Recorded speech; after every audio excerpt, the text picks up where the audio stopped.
You're welcome.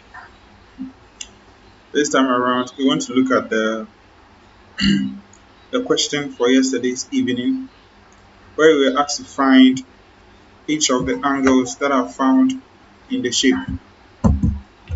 Now, note that the diagram has a transversal from PQQ and RTS, and I made mention of some key ideas we can make use of in order to find these angles.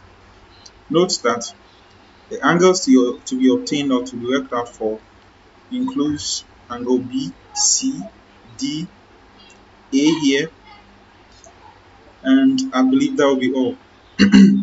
So let's quickly move to the question. Now we can decide to go using the long approach, but I always prefer using the shorter approach. Let's see how we go. First of all, considering the Z angle we made mention of.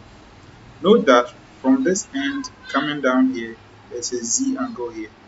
So from P to A, and then from A to B, and then from B to C, it's a Z angle, which implies that the angle 70 here should be equal to the angle that we have at the bottom here, all of this. Good.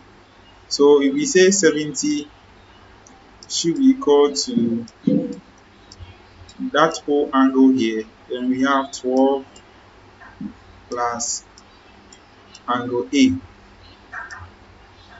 Now the difference between 12 and 50 will give us A. That means our A is 58 degrees. So we already have our A to be 58. Good. So let's try to put it there before we forget about it. So we have here to be 58. Good.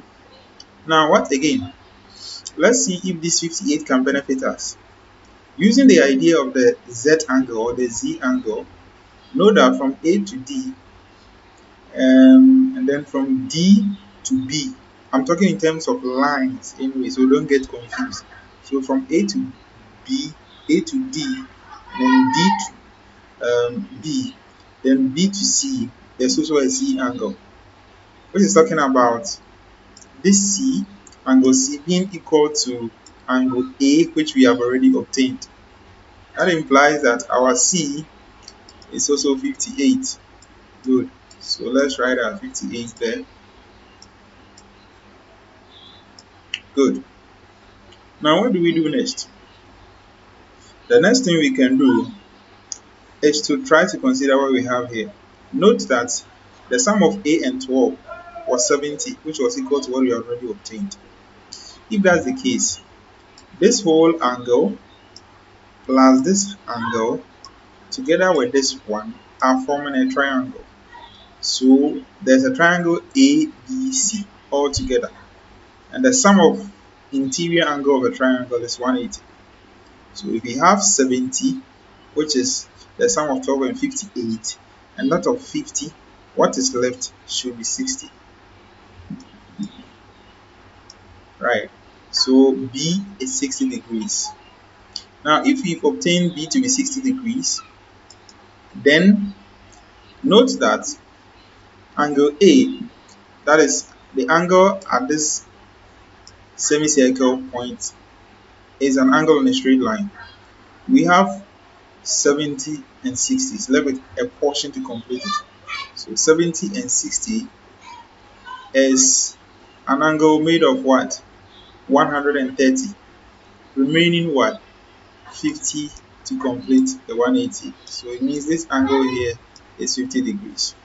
Now note that if we flip the angle Z, you can also get that answer from this angle here, that 50 that was given. Because from A to D, then coming down from A to C, and then C to B is also forming a flipped Z or a flipped Z. If that's the case, then the angle here should be equal to the angle here, which is 50. Good.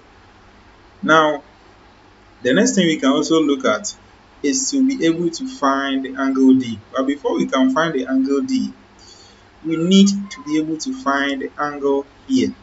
Good. Now we have 58. Note that we have angle triangle AED. And we have two interior angles given already, which is 108. The sum 50 and 58 begin as 108. Sum of interior angle of a triangle is 180. So it suggests that the angle we have here, the marked area, is 72. So we have 72 degrees here. If we have 72 degrees here, what about the angle here? Now, even without going through this process, we can still find angle D. Note that an exterior angle that is of this nature, look at the triangle we have, triangle AED. The sum of these interior angles, which is farther away, should be equal to the exterior angle, right?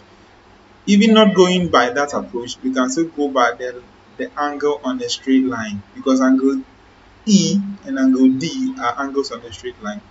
So we have 72, we are left with 108 degrees to complete our 180 degree as the angle on the straight line. So folks, this brings us to the end of our work. I believe that you go through it and ask questions as expected. Thank you so much for watching, and it's bye for now.